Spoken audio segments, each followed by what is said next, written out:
दोस्तों आज मैं आपको बताने वाला हूँ जो हम नॉर्मल कॉल करते हैं और एसएमएस करते हैं, क्या वो ये जो कंपनियां होती हैं ये अपने सर्वर के ऊपर स्टोर करके रखती है? क्या ये कॉल है हमारे रिकॉर्ड होते हैं या फिर जो हम एसएमएस भेजते हैं क्या ये एसएमएस वहां पे स्टोर करके रखते हैं? अगर जरूरत पड़ी तो क्या हमारा जो ऑडियो कॉल हमने किया है, नॉर्मल ऑडियो कॉल किया है, उसकी रिकॉर्डिंग निकाल सकते हैं या फिर जो एसएमएस हमने भेजा है, क्या उसको हम रिकवर है वो कर सकते हैं? यानी कि उसको हम किसी के पास भेजने के बाद में देख सकते हैं या फिर यूँ कहे ये जो कंपनी वाले हैं, ये हमारा एसएमएस और हमारा जो नॉर्मल कॉल है, इसे क्या ये देख सकते हैं या नहीं देख सकते हैं? इस वीडियो में आपको मैं कंप्लीट बताने वाला हूँ। अगर आप चैनल पे नए हैं तो चैनल को ज़रूर सब्सक्राइब कर लें। ऐसे ही वीडियो आपको हमेशा मैं इस चैनल के ऊपर अपलोड करता रहता हूँ।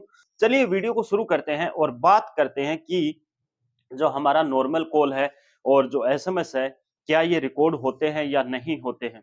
तो देखिए दोस्तों, सबसे पहले बात आती है कि जो हम नॉर्मल ऑडियो कॉल करते हैं, ये रिकॉर्ड होता है या नहीं? देखिए, कोई भी कंपनी आपने किसी भी कंपनी की सिम ले रखी है, एयरटेल, जियो, वोडाफोन जो भी है, वो सर्विस प्रोवाइडर है, वो आपका ऑडियो कॉल है, कभी रिकॉर्ड नहीं करता है। यानी इनके सर्वर के ऊपर हमारी जो हमने क्या-क्या बातें की है, ये जो रिकॉर्डिंग है, वो सर्वर पे नहीं होती है। यानी कि जो भी कंपनी है वो रिकॉर्डिंग नहीं करती है। यानी आपका जो ऑडियो कॉल आपने किया है वो एकदम से सेफ है।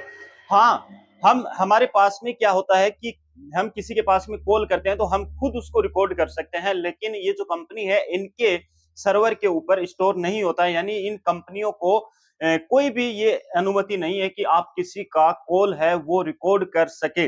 और हमारे इंडिया के अंदर तो ये भी है कि हम किसी के बगैर अनुमति के किसी का भी कॉल रिकॉर्ड है वो नहीं कर सकते। ये लीगल नहीं है, ये इनलीगल है। तो कोई भी कंपनी है वो आपका कॉल है वो रिकॉर्ड नहीं करती है। और हाँ, जहां तक देखिए, अगर जरूरत पड़ती है तो ये कंपनियां क्या करती है, जो सीडीआर है वो रिकॉर्ड करके रखती है। सीडीआर में क्या आता है, जैसे कि आपने किसके पास में कॉल किया है, उसका मोबाइल नंबर आ जाएगा, आपने कब किया है कॉल, आपने कितनी देर बात की है, आपने किस तारीख को बात की है, ज्यादा कॉल आपने किस नंबर पे किया है और किस टाइम पर किया है, किस नेटवर्क से आपने किया है। ये चीजें जो सीडीआर है, ये चीजें हैं, ये डेटा आपका यहाँ पे जो कंपनीज हैं ये रखती है। अगर जरूरत पड़ती है, कोई ऐसी स्थिति हो जाती है जिससे कि कानूनी रूप से अगर कोर्ट इनसे कोई डेटा मांगता है तो ये जो कंपनीज हैं ये आपका जो सीडीआर डेटा है वो ही उपलब्ध करवाते हैं। यानी कि ये जो आपने कॉल किया है, किस नंबर पे ज्यादा कॉल किया है, कितनी देर बात हुई है, किस लोकेशन से हुई है और किस नेटवर्क से हुई है, ये जो चीजें हैं ये प्रोवाइड करवाती है कंपनियां, वो भी कानूनी रूप से प्रोवाइड करवाती है। हाँ, कॉल रिकॉर्ड होता है अगर कानूनी रूप से कोर्ट किसी पर्टिकुलर आदमी की कॉल टैपिंग करवाता है, तो ये जो कंपनीज है ये आपका जो कॉल रिकॉर्ड है वो कर सकती है। वो भी एक पर्टिकुलर व्यक्तिगत रूप से, यानी कि वहां से परमिशन दी जाती है कोर्ट के द्वारा कानूनी रूप से कि आप इस व्यक्ति की कॉल टैपिंग है वो कीजिए। तो वहां से जो रिकॉर्डिंग है वो ये जो कंपनीज है कर सकती है अपने सर्वर के ऊपर। अब दूसरी चीज आती है एसएमएस की। देखिए, जो एसएमएस हम भेजते हैं, लोकल जो एसएमएस भेजते हैं, मैं यहाँ पे व्हाट्सएप की बात नहीं कर रहा हूँ। लोकल फोन के अंदर जैसे फीचर फोन है, इनमें हम लोकल एसएमएस भेजते हैं। ये जो एसएमएस है, ये जरूर सेव रहते हैं 30 डेज के लिए।